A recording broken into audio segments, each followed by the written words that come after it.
Assalamualaikum warahmatullahi wabarakatuh. Baiklah, kali ini Bapak akan membahas tentang kurban dan akikah ya, bab 11. PAI untuk SMP ya, kelas 9. Oke, kita langsung aja.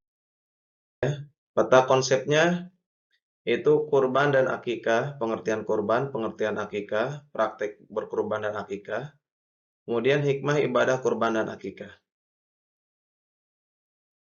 Oke, selanjutnya pengertian kurban. Kurban adalah tindakan penyembelihan hewan ternak dengan niat untuk beribadah demi mendekatkan diri kepada Allah Subhanahu wa taala. Jadi penyembelihan hewan ternak ya dengan niat beribadah kepada Allah ya. Biasanya kurban ini ya ada waktunya ya. Tidak sembarangan kurban itu untuk hari biasa nggak bisa ya. Itu ada 4 hari. Yang pertama ada hari raya Idul Adha, kemudian hari tasyrik ya, 11, 12, 13 ya. 11, 12, 13. Jadi 4 hari ya untuk kurban. Selain dari sana tidak bisa kurban. Ya namanya itu menyembelih hewan saja gitu ya. Selanjutnya hukumnya adalah sunnah muakkad. Maksudnya itu sangat dianjurkan bagi yang mampu. Jadi kalau sudah mampu silakan untuk berkurban gitu ya. Nah, untuk selanjutnya kita akan bahas syarat-syarat hewan kurban. Yang pertama, hewan tersebut diniatkan untuk berkurban. Jadi ketika kita mau berkurban, domba, kambing, sapi, kerbau atau unta itu kita niatkan hewan tersebut kita sembelih untuk berkurban. Yang kedua, hewan tersebut harus sehat, tidak boleh cacat. Jadi kalau misalkan hewan tersebut sakit itu tidak boleh dikurbankan. Apalagi buntung kakinya gitu atau ke telinganya buntung itu kan tidak boleh. Yang ketiga, untuk kambing atau domba berusia 1 tahun atau sudah berganti gigi ya. Kalau misalkan teman-teman atau kalian ya menemukan umur kambing atau domba itu sudah berganti gigi ya, wah umur misalkan 6 bulan, 8 bulan itu boleh ya. Tapi biasanya umurnya 1 tahun baru ganti gigi biasanya. Jadi ketika kita mau beli hewan kurban kita tanyakan umurnya ya. Yang keempat, untuk kambing biasa ya, ini mungkin kambingnya etawa ya, yang besar-besar. Ini untuk kambing biasa itu minimal berusia 2 tahun ya, minimal usia 2 tahun. Atau misalkan teman-teman agak susah ya mau ngambilnya yang 1 tahun saja gitu karena ada dalilnya itu bolehlah silakan. Karena kalau misalkan ada pendapat yang lain gitu mengenai usia usia apa namanya, hewan kurban, selama itu masih bisa dipertanggungjawabkan atau ada dalilnya itu silakan diperkenankan. Selanjutnya untuk unta berumur 5 tahun ya. Jadi unta 5 tahun. Yang keenam, untuk sapi dan kerbau minimal 2 tahun nih. Apalagi kita mau kurban sapi ya, itu harus 2 tahun ya. Yang bisa untuk 1 orang atau 7 orang tuh ya. Pak, kalau misalkan saya mau kurban sapi untuk sendiri boleh? Boleh. Atau mau 7 orang? Boleh juga gitu ya. Diperbolehkan kedua-duanya. Yang ketujuh disembelih pada hari raya Idul Adha ya. Kemudian hari Tasyrik 10 Dzulhijjah, 11, 12, 13 Dzulhijjah. Distribusi hewan kurban. Daging hewan kurban wajib disodakohkan dalam keadaan mentah. Ya, jadi jangan dijual dulu dagingnya, kemudian dibagikan uangnya itu tidak diperkenankan. Jadi setelah beres disembelih ya, kemudian dicincang-cincang ya, ada yang kebagian sekilo, ya sekilo diratain semuanya tambah dengan tulang, maka itu yang dibagikan ya. Orang yang berkurban boleh memakan sebagiannya gitu ya. Jangan sampai kita kurban tapi mau semuanya, setengahnya oh tidak diperkenankan itu ya. Selanjutnya, tadi kurban, selanjutnya adalah pengertian akikah. Akikah adalah penyembelihan hewan pada hari pencukuran anak yang baru lahir.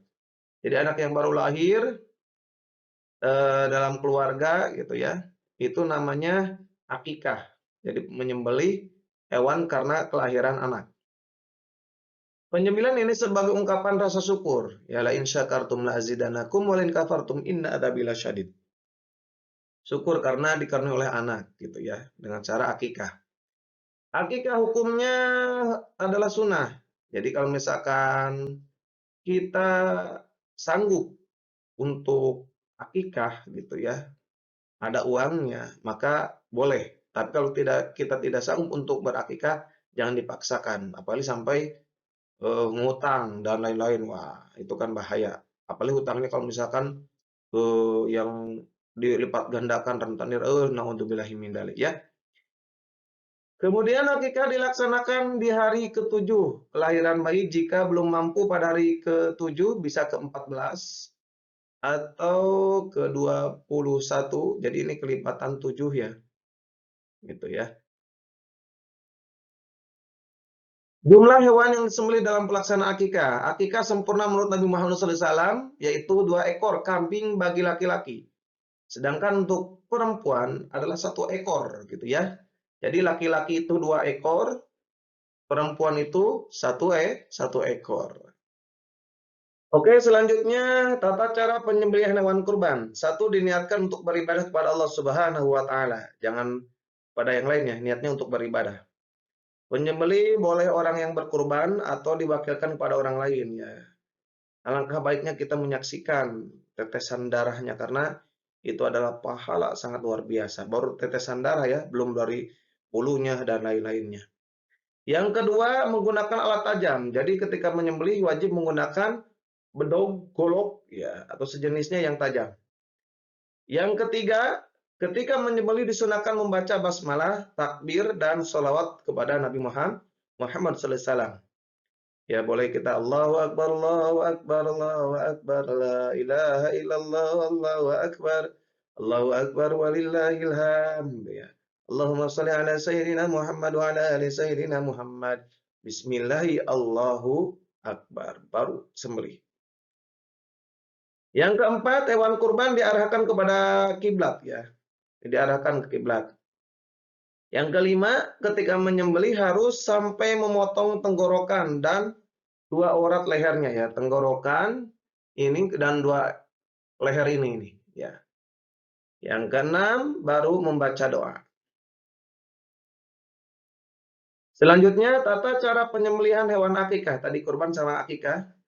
Satu, berniat menyembelih hewan akikah hanya karena Allah Subhanahu wa taala. Itu sebagai bentuk rasa syukur kita kepada Allah. Yang kedua, menggunakan pisau tajam ya atau golok tajam. Yang ketiga, hewan diarahkan kiblat hampir sama ya dengan yang tadi. Yang keempat, membaca basmalah dan takbir ya, hampir sama.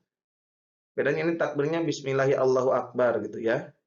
Yang kelima, memotong tenggorokan dan urat leher itu hampir sama juga. Yang keenam, membaca doa supaya akikah itu diterima. Mau kurban, mau akikah supaya diterima. Hikmah kurban dan akikah. Hikmah kurban. Satu, melatih seorang memiliki jiwa berkurban karena sesungguhnya nikmat yang kita miliki adalah milik Allah semuanya. Badan kita milik Allah semuanya. Harta kita milik Allah semuanya. Kalau Allah mau ngambil bisa diambil. Ya, kalau kita misalkan tidak mau bersyukur maka Allah akan ambil nikmatnya. Tapi ketika kita bersyukur maka Allah akan tambah nikmat kita. Ya. Ini yang kedua, melatih agar pandai bersyukur, ya. Yang ketiga, mendidik jiwa agar tidak kikir, ya. Sekaligus peduli kepada orang lain dengan cara membagikan ya daging kurban itu kepada yang membutuhkan ya disedekahkan. Yang keempat, memberikan kenikmatan kepada orang yang tidak mampu karena waktu hari itu orang yang awalnya tidak bisa makan daging, semuanya makan daging rata, satu kampung itu semuanya makan. Yang kelima, menumbuhkan kasih sayang sesama umat manusia. Yang keenam, meningkatkan gizi masyarakat karena daging itu proteinnya mantap sekali untuk tubuh kita ya. Yang ketujuh, menambah ketakwaan ke seseorang kepada Allah Subhanahu wa taala. Karena kenapa? Takwa itu adalah menjalankan perintahnya dan menjauhi larangannya. Ketika kita sudah mampu, maka kita jalankan perintah Allah itu apa? Ya untuk berkurban. Inna a'tainakal kautsar Fasholli lirabbika wanhar, inna syani'aka huwa abtar. Ya, sholat sudah, tinggal berkurban. Ya, ketika kita mampu, maka kita berkurbanlah. Insya Allah lah. Ada jarak ya dalam 1 tahun, 2 tahun, 3 tahun kalau kita ngumpulin benar-benar rezeki yang kita terima gitu ya, atau dari gaji kita kumpulin sedikit-sedikit, insya Allah mungkin dalam jangka 2 tahun, 3 tahun bisa terkumpul dan kita bisa membeli hewan kurban. Jadi jangan sampai kita menggarisbawahi namanya kurban itu khusus untuk orang kaya. Enggak lah, kita juga bisa insya Allah lah. Tidak sedikit yang sekarang pemulung bisa berangkat haji, bisa kurban sapi sendiri, dan lain-lain banyak lah.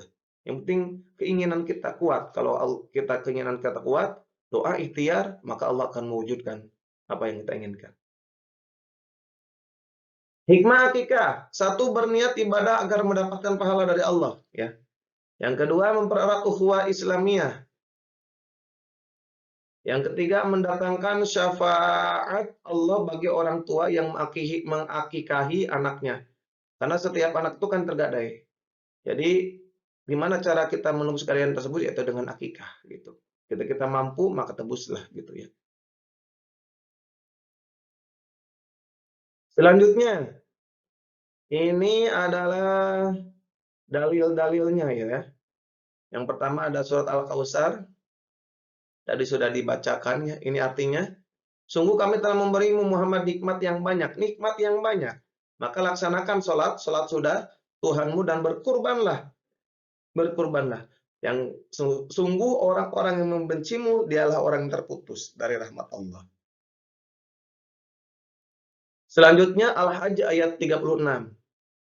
A'udzubillahi minasyaitonirrajim. Bismillahirrahmanirrahim.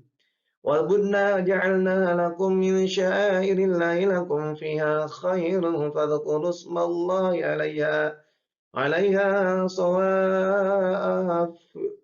وإذا وجبت جنوبها فكلوا منها وأطعموا القانع والمعتر كذلك سخرنا لكم لعلكم تشكرون.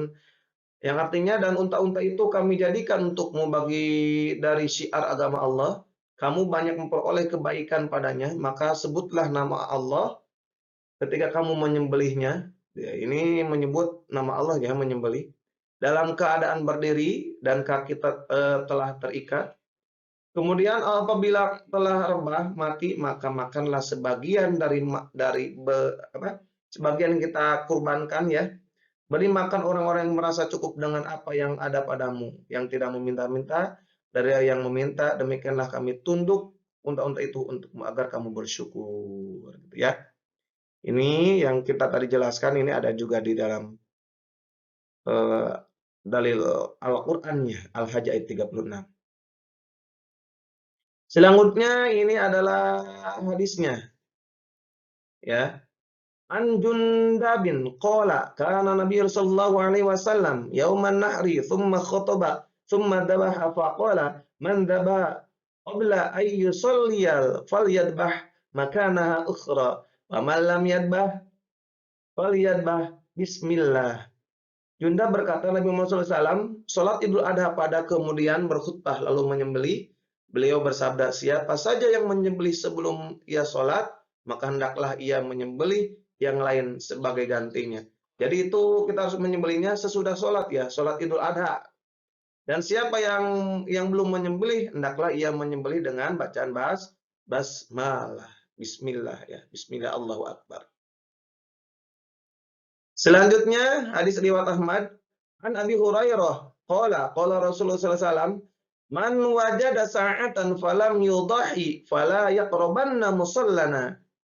Barang siapa yang punya kemampuan, sudah punya harta yang banyak dan mampu untuk berkurban, tapi tidak mau berkurban, maka janganlah kamu mendekati tempat sholat kami. Hadis riwayat Ahmad. Ini saking wajibnya kurban bagi orang yang mampu gitu ya.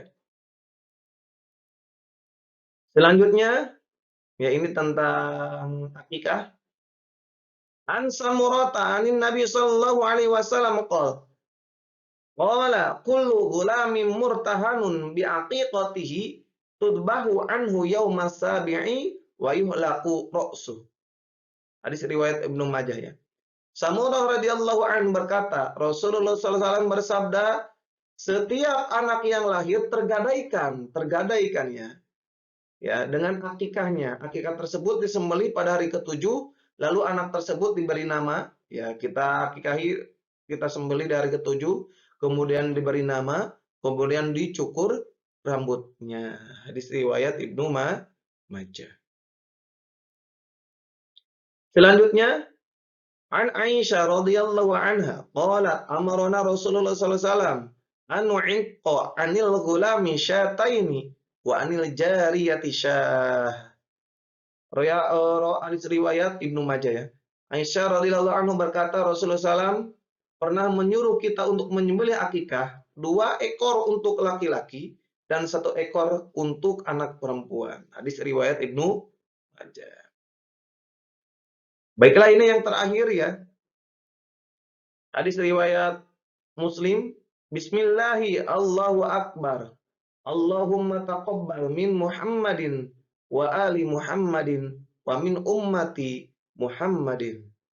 Dengan menyebut nama Allah, Allah Maha Besar, ya Allah, terimalah kurban dari Muhammad dan dari keluarga Muhammad serta dari umat Muhammad.